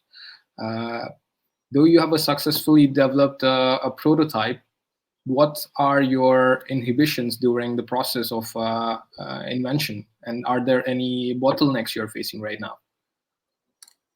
I think right now what we are, the biggest bottleneck is still the supply chain issues, because we share the same suppliers which any other medtech companies or even the big large medtech companies are sharing. So supply chain is becoming a bottleneck. But then when we started the development of the product, the biggest issue we always had that we really want to make something which will be really used by the caregivers and to deliver care and actually saves life, not just a pretty device which is lying down in hospital. So for that we spend a lot of time in understanding the problem and to make sure that whatever the concept we have that fits into the criteria of not just the doctors but also the administrator. Also we thought about the space requirement, we thought about the usability, we thought about the purchase, we thought about the servicing, overall the operational post market surveillance. So the whole process of not just the development of product, but the delivering care was something which we spent a lot of time, and then we were really skeptical that have we done it right. Okay, all right. Yeah. All right, Nitesh, thank you very much. Please hang around. I see you've been answering some questions. We'll perhaps have some more questions for you. Please hang around. Yeah, thank you. Great. Next up, I'm going to bring on Hasmukh. And meanwhile, I would like to say, Hans, if you're still around with us, there are quite a few questions about funding opportunities. And especially if Health Holland can coordinate some opportunities, in this case, for bilateral collaborations with India. So if you can share some information about that, that would be great. And meanwhile, we have Hasmukh joining us. Hasmukh is the managing director of MyLab Discovery Solutions from India. Hasmukh, can you please tell us what you and your team have been up to in the last couple of weeks? Yes, surely. Thank you, the ambassador, the organizer, all the people who are attending this. I am Hasmukh. I look after MyLab Discovery Solutions business as well as production and R&D part. Just to give you in short, I would not take much of the slides or more of the detailing, but in short, I would like to add how we are helping our country in making sure that we are going to address the solution for our country indigenously. So we are a company with around 50 people plus in different aspects, majorly into manufacturing and R&D. And most of our focus is on molecular diagnostics. All of our products, what we have been working or developing on, are into molecular diagnostic, be it into human diagnostic, animal diagnostic, forensics, or applied market like food testing. All of those, the focus is only and only around molecular diagnostic. We are there for last 7 years with the R&D and manufacturing plant establishment. And most of our R&D and manufacturing team, almost 70% of those consist of females, and they lead the show for us in be it on the forefront of developing a product or making the quality in quantities. So we develop these products with focus on bringing the high-end testing to the masses. Now, why we started doing it is because these kind of tests are only and only available to the most of the globe, but not made available to countries like us because of the price, the cost of the setup, the economy where it is not able to work. So we believe that if we can bring this high-end kind of technologies at a price which is affordable to the masses, it should be a democratizable test, and nobody should be not provided a solution like this, which other so the cost should not be a basis of a high-end healthcare solution. So though COVID has been a blockbuster product, we have been the first company to bring this kind of test for the masses in India, but that is not a blockbuster product. I would like to add, we have a product, though we have previous license for many of the products. One of the product called NAT, nucleic acid testing, has been a blockbuster product where in the whole world only 2 of the multinationals could grab the regulatory clearance for the product like that, and we are the third one.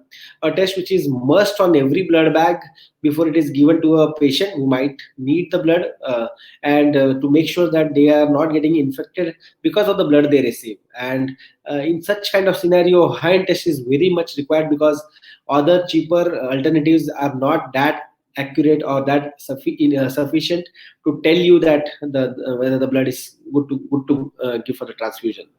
So when I come to COVID and how we help a country to address the solution, I would just like to add some of the aspects where and how and why we could deliver such a product in such a short time. So just first thing I would like to add is, if anybody in the country who could have all the things in place, I think MyLab deserved the first chance, because all our journey in a career, we have been working on these technologies only, be it for a product like NAT or be it product for like COVID, the fundamentals remain same. So when the first person appeared, we thought that we should focus or think about developing this test for a country. And by the time the first a patient appeared in India, we have been already on a way on our development time. By the time we developed the product, I believe after all validation, we cleared the product from our R&D lab on 17th of March. And I think we received a license maybe on somewhere around 23rd March. India has already touched 450 patients by then. I still remember when we were just into a production planning and launching a product, we have been, the number of patients in India have crossed 1,000. But yes, journey from there have been very aggressive, and I think all of India, in fact, have be at a government level, be at an individual level, or be support from the companies, have come across and made sure that we inbuild our capacities to make sure we are able to support the need of the country. As we speak today, we have already crossed over 500,000 test supplies, and by this weekend we should touch 1 million, and maybe from coming week, every week we'll be giving more than 1.2 to 1.5 million tests for the country. So of course I would like to show the strength where even indigenously, when we started working on this solution, be it the groups like Invest India, who just spoke some time before, or CCAMP, or BIRAC, TDB, of course the support from the private players who came in as a partner to us. I think the whole of us in this industry have made sure that we come across and make sure that we'll be able to address the need of the tests indigenously. As per the ICMR guideline, they are thinking that every day we should be able to cross 1 lakh tests per day, and I think we in our country itself, in India, will be able to address the problem what we have indigenously. But this is not where we will stop. Of course, there are challenges in terms of logistic, raw materials, where we will be working, and we are definitely every day we have to make sure that enough of those are available, made available in time, so that the production is non-stop.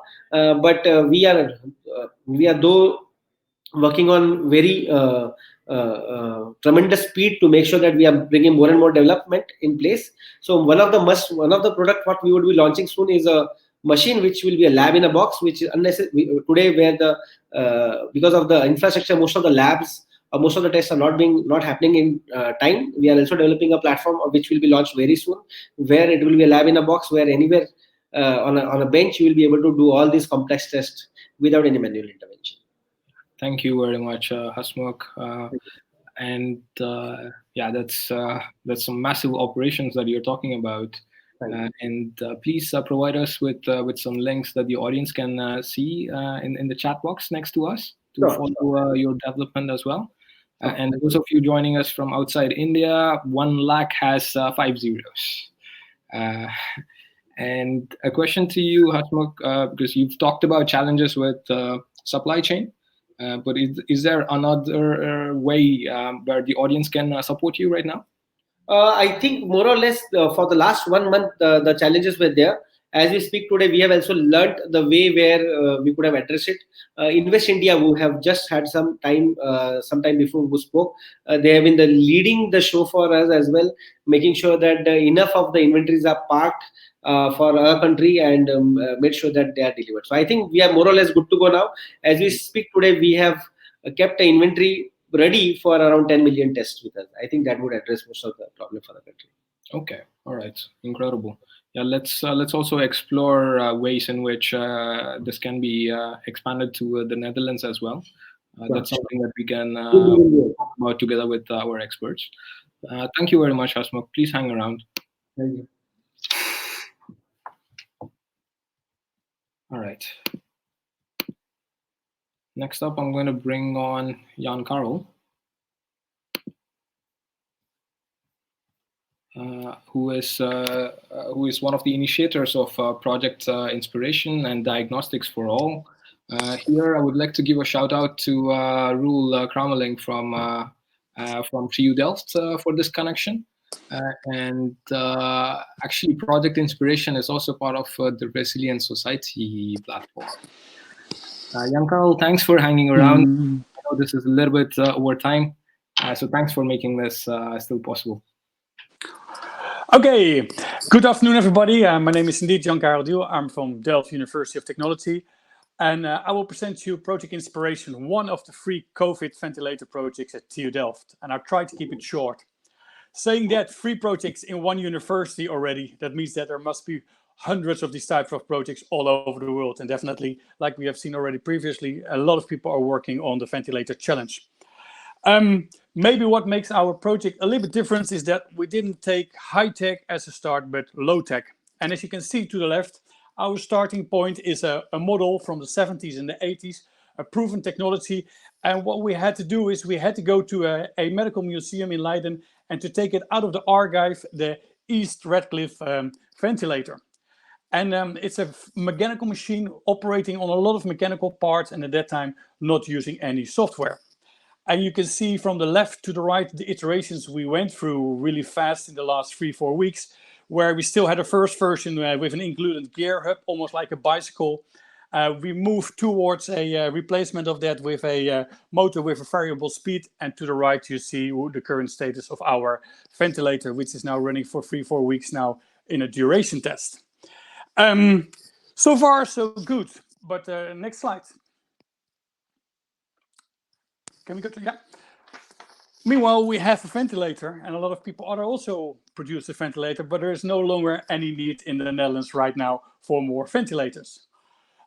Meanwhile, we also observe an urgent need still in low and middle income countries all over the world, in sub-Saharan Africa, Latin America, but also in Asia, where now the coronavirus is coming up. And we see a strong match between what we developed the last weeks with the local kind of context of these kind of situations. Well, as you can see, the model, it's a very mechanical model. It's a proven technology. It can operate without software. So in that perspective, it would be a reliable solution. Most part of this concept is also produced by metal processing. It means that it's not depending on suppliers. It could be produced locally in a metal workshop to up to 80-90% of this product. It's easy to operate, so it would not depend on trained staff, and especially when you look in sub-Saharan Africa and Latin America, where we see that there's not a lot of trained staff to operate sophisticated ventilators. And it can run on a car battery, so when the grid goes down or when the grid is not available, it could run there. And last but not least, low cost.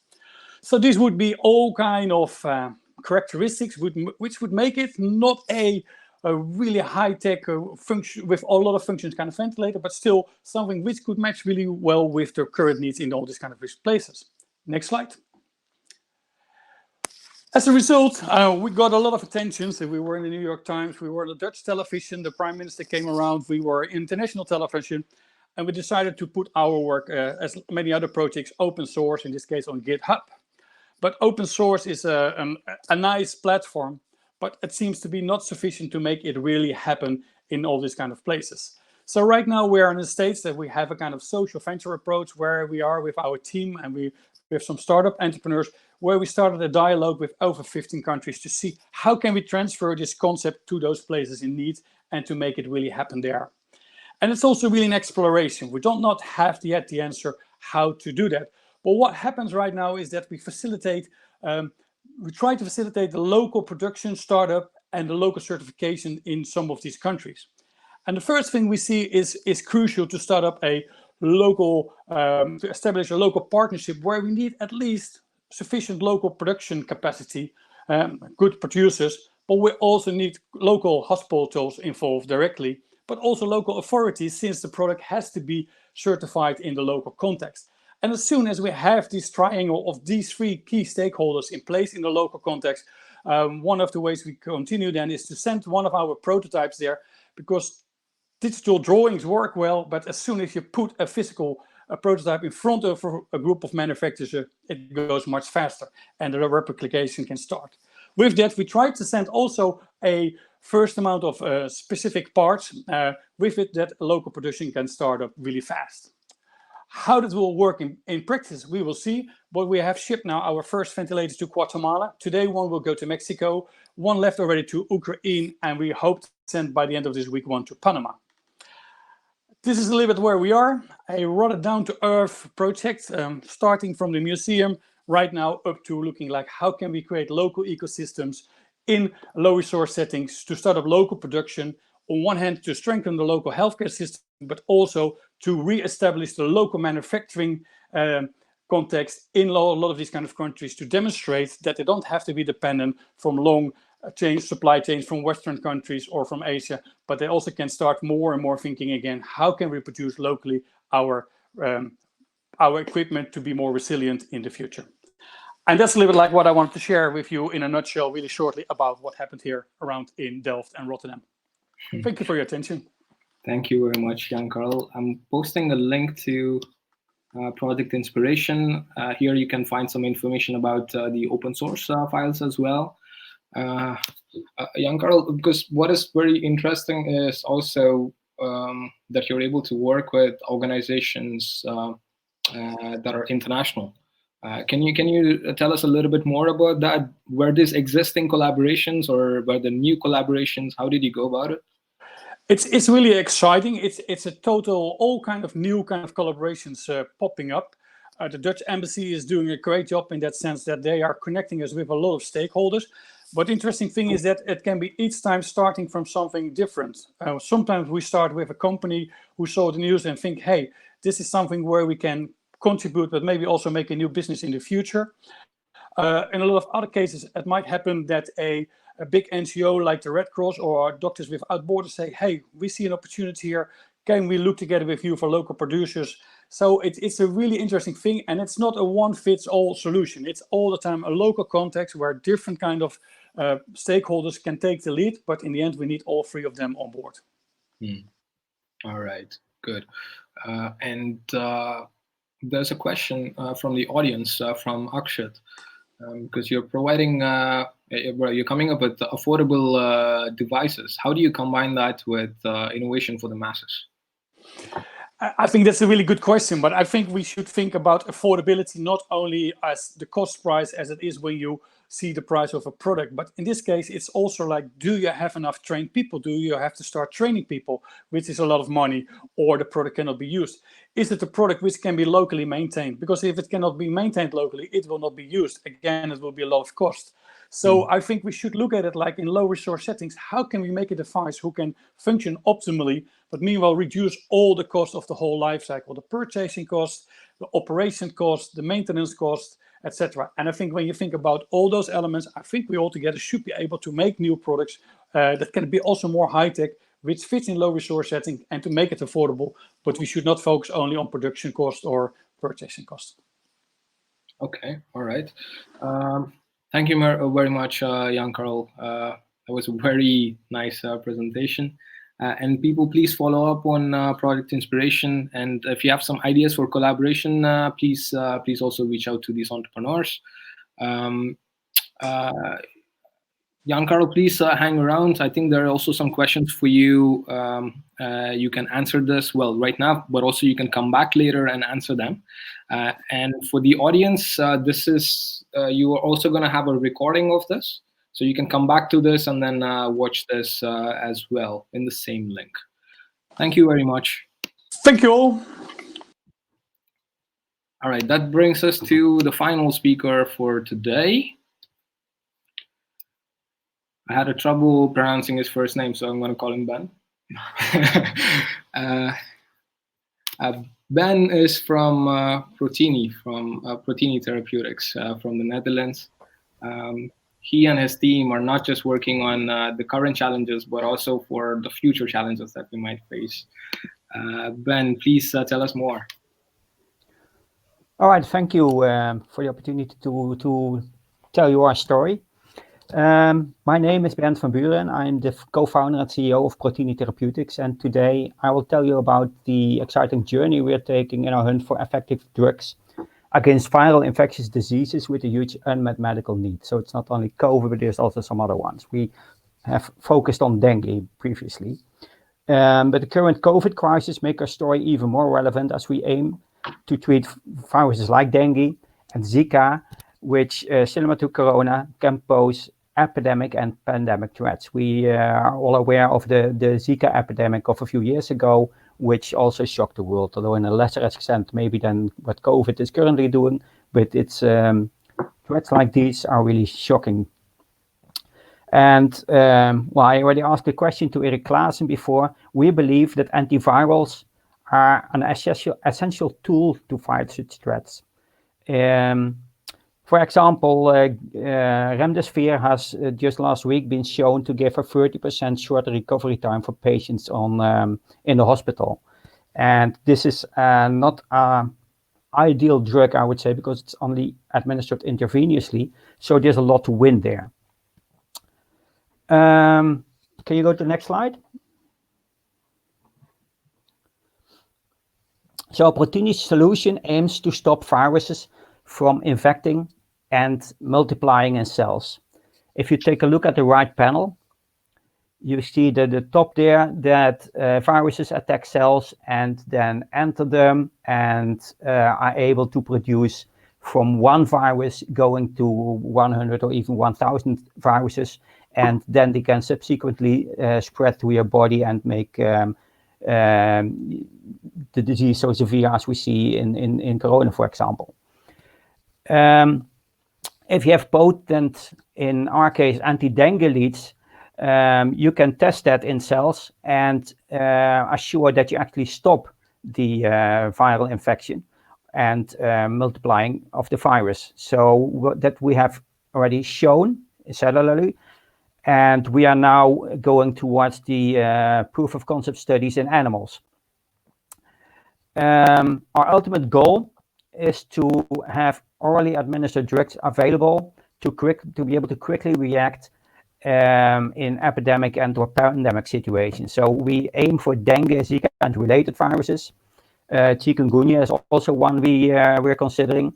And going through our library of compounds and data in the COVID crisis, we observed that one of the compounds particularly is interesting because it is acting on a similar pathway of one of the drugs that are currently testing for repurposing. And the compound that we have, although this is a lead stage and not an approved drug, is 100 times more potent than the drug that they're trying. So in terms of safety regimes, because you can dose it in much lower amounts, the safety risks are more limited than in other cases. I said this is serendipity finding, but to be able to get advantages from serendipity, you also have to be ready and have your assay systems ready to. I'm sorry, could you perhaps try without your headphones? There's a little bit of a radio feedback. Okay, can you hear me? Yeah, this is a lot better. Yeah, what was the serendipity finding? So to further this, we are currently setting up a Dutch consortium to fast forward this to an investigational drug. And so we're in touch with Hans Schikan and this team, and we hope to be funded by them. In short, that is to be ready for the next pandemic.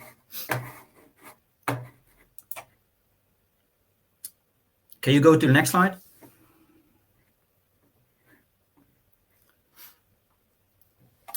So in summary, we are a Dutch early stage biotech company, and we aim to develop broad spectrum antivirals.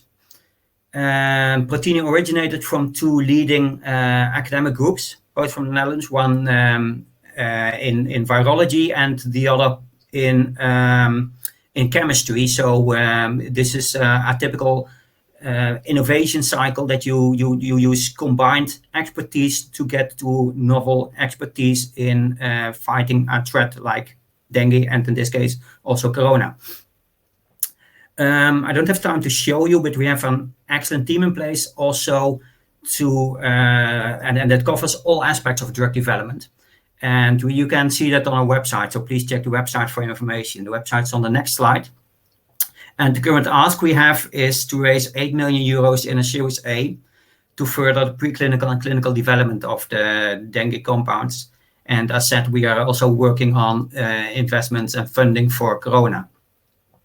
So you can see my contact details on this slide. I'll be happy to discuss further, and I thank you for your attention. All right, thank you very much, Ben. You talked about what your team is working on right now, and you also mentioned about the funding that you're looking to raise right now. What would this funding allow you to do? And is there Could you make do with a smaller amount as a bridge funding as an advance right now? Yeah, it depends to where you want to go and how fast you want to go, of course. Yeah. But we could go with a limited amount to go for the preclinical testing for the COVID compounds, for example. Okay, all right. And then is there something else you would like to add that you didn't have the time to do within your presentation? Well, there's many things I could add. I think it's important to stress that this is the COVID crisis, for example. You have to tackle that from different angles. So one is the vaccine, and that is attached to several problems, and another one is antivirals. And we believe that certainly for acute infectious diseases like dengue is, but also like COVID is, the amounts that you have to put together to bring something to a phase 3 is limited in comparison to, for example, a complete vaccine development cycle. For dengue, for example, there was an investment of 2 billion on the vaccine. Only to later on the market notice that there are some safety issues still. So they had to take it off market again. All right. Okay. Thank you very much, Ben. We will also talk to some of the audience members. We will share with them your specific support that you seek as well. And we'll try to coordinate some of these actions. Thank you very much. All right. Thank you. All right. And then finally, I would like to bring on some of our experts. I thought it's better to hear from them about some closing notes. I'm going to bring on Hanshikan. I see Eric is not here with us on the screen anymore. And we'll see if Taslim can also join us. Hans, what a riveting conversation, so many different great speakers. What are your thoughts? Well, great webinar, congratulations, and really thanks for setting this up. As I mentioned at the beginning during my own presentation, I saw quite a couple of interesting links already passing by. I shared a few myself as well. So I think this is a great start of something which could go beyond COVID-19 and set up collaboration structures beyond this pandemic. And I shared actually a link also to a website, a marketplace, you could say, where Indian and Dutch companies and entrepreneurs can come together. And I really invite you to reconvene there after this webinar. Yes, I'm going to reshare that here again. Yes. Okay. All right. Good. All right. How does this make you feel, hearing all of these speakers, the entrepreneurs especially? Well, it's exciting. I mean, this is what I mentioned earlier about the sheer pleasure of sharing and the fact that people get really inspired of trying to come to a solution. And yesterday I listened to a podcast by John Maraganary, the former chair of Bio, where he was saying that this is also an opportunity for biotech companies, for life sciences companies, to really show what they're in for and trying to help humanity come with good solutions for patients and hopefully contribute to the challenge of COVID-19 as well. So I have been very inspired, and thank you for inviting me. Thank you very much. I've been pondering about this idea of doing a long format version. I've been listening to quite a few of these podcasts where they do not have a specific end time. That is a format we should consider doing in the next couple of. Yeah. All right. All right, Hans. Thank you very much for joining us. Thank you, everybody. Bye bye. And just a quick couple of notes. The next webinar is going to happen on the 26th of May. It's going to be on data and AI. We will probably have fewer speakers in that one, but then we will give more time for entrepreneurs to speak. And then there's also another webinar happening on the 9th of June, and that would be on smart city and mobility. I'm very glad I didn't have to wear my Batman sweater today. And I'd like to also thank the organizers the Netherlands Embassy in Delhi, but also the Consulate Generals in India, CCamp, TechLeap, and all of our other network partners, including Startup India and Invest India as well. Thank you very much for joining us. There is a link right below which says check out the webinar series, where you can find a bit more information about the upcoming webinar series. And we hope to join you very soon. A reminder, this link, you can come back to it and revisit the presentations again. Thank you very much. I hope to see you very soon. Thank you.